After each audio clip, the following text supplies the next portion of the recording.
basketball players at Dartmouth College are employees. The student athletes subsequently voted to join a union. Can you discuss what impact this decision could have on competition in college athletics? Thank you for the question. We'll start with the decision itself, which I thought was interesting in terms of the fact that Dartmouth student athletes receive no athletics aid. Their financial aid is purely need-based. So this is a very unusual, I think, application. It's also ironic in that the exact factors that are deemed to be control are also, how student athletes travel, where they stay on the road, are also to protect them. If we sent them out in their own cars and had them find their own Airbnb, we'd be here in a different direction. So I thought those were very interesting application of the facts. But as I've mentioned here before, I am not anti-union at all. I just am worried about the fact that there'd only be a handful of unions in a competitive environment that would create, even my own conference, the Atlantic 10, where only a few of the schools would be subject to unionization, would make it very difficult, as Chairman Gaston Pierce recognized in Northwestern, to compete on a level playing field. Recruiting athletes, recruiting coaches, recruiting athletic trainers, when one is operating under a student athlete workforce and the others are not, I think would be incredibly difficult. Thank you very much. Professor Mitten, collegiate sports have undergone transformational change in recent years.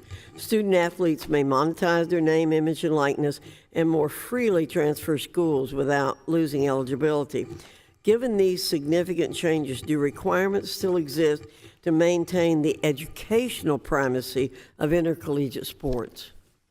Yes, very much so, Chairwoman Foxx. If you look at the 2022 NCAA Constitution, student athletes are much better off than they were in 2015. In fact, I would say there's no better time in the history of the NCAA, going all the way back to 1906. Student athletes have it very well. I mean, there's scholarship protections at the Division I level. They can get multi-year scholarships, full cost of attendance scholarships, and individual schools, if they want, can provide academic bonuses. Above that, just simply for meeting grades, you can get up to almost $6,000 if a school chooses to do it.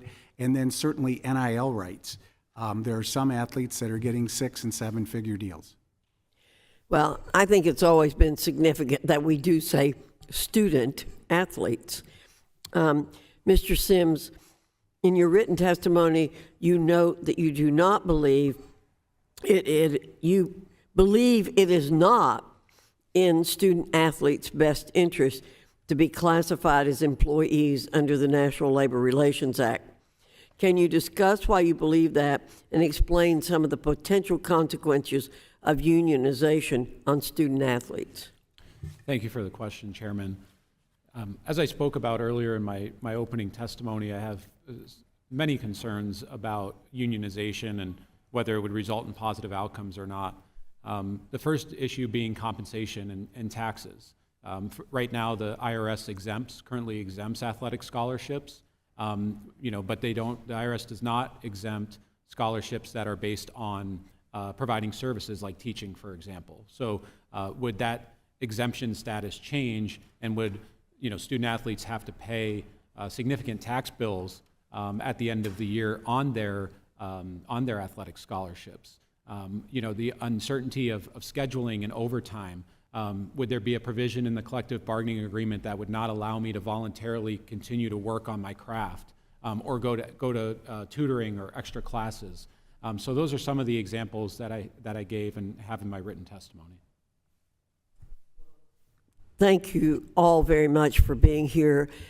This is a big topic these days, and I think you've shed a lot of light on the issue for us and given us information that's useful, very useful to the committee. Thank you, Mr. Chairman. I yield back. Thank you, Dr. Foxx. We'll now recognize Ms. Wild from